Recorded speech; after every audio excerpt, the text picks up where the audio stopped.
আসসালামু আলাইকুম রহমতুল্লাহ। আমাদের ধর্ম ইসলামে জন্মদিবস, মৃত্যু দিবস পালনের কোনো সুযোগ নেই।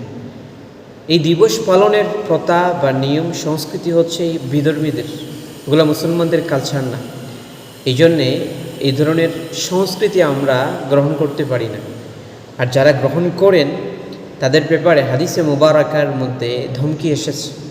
আল্লাহ নবী বলেছেন, মান তাশাব্বাহা বিকওমিন ফাহুয়া মিনহুম, যে ব্যক্তি যে জাতির সংস্কৃতি গ্রহণ করবে তার হাসর তার সাথেই হবে।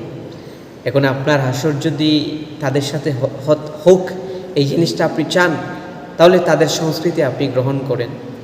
আর যদি না চান, তাহলে বিশ্বনবী সাল্লাল্লাহু আলাইহি ওয়াসাল্লামের সংস্কৃতি আপনাকে গ্রহণ করতে হবে।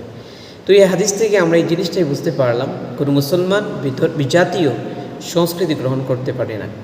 যেহেতু জন্মদিবস পালন, মৃত্যু দিবস পালন এগুলা বিধর্মীদের সংস্কৃতি, এই জন্যে এই সংস্কৃতিগুলো আমরা গ্রহণ করতে পারি না।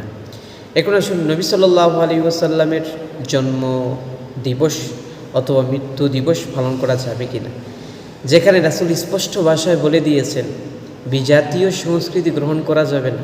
এই জায়গায় আমরা রাসূলের এই জন্মদিবস, মৃত্যু দিবস আমরা কীভাবে পালন করি? এইটা তো কোনোভাবেই জায়েজ না, বৈধ না। এখন আসলে যৌক্তিক কিছু কারণ আমরা উপস্থাপন করি। রাসূলের জন্মদিবস পালন অথবা মৃত্যু দিবস পালন যদি এর মধ্যে কোনো সওয়াব বা কোনো যৌক্তিকতা, ফায়দা থাকতো, তাহলে আল্লাহ নিজেই তার কোরআনের মধ্যে বলে দিতেন, তোমরা নবীর জন্মদিবস পালন করো, মৃত্যু দিবস পালন করো। অথবা আল্লাহ নবী নিজেই বলে দিতেন, নিজেই পালন করতেন, কিংবা সাহাবাই কেরাম পালন করতেন। যে জায়গায় কোরআনে নাই, হাদিসে নাই, সাহাবাই কেরামদের আমলেও নাই, এই কাজটা আমরা কিভাবে করতে পারি?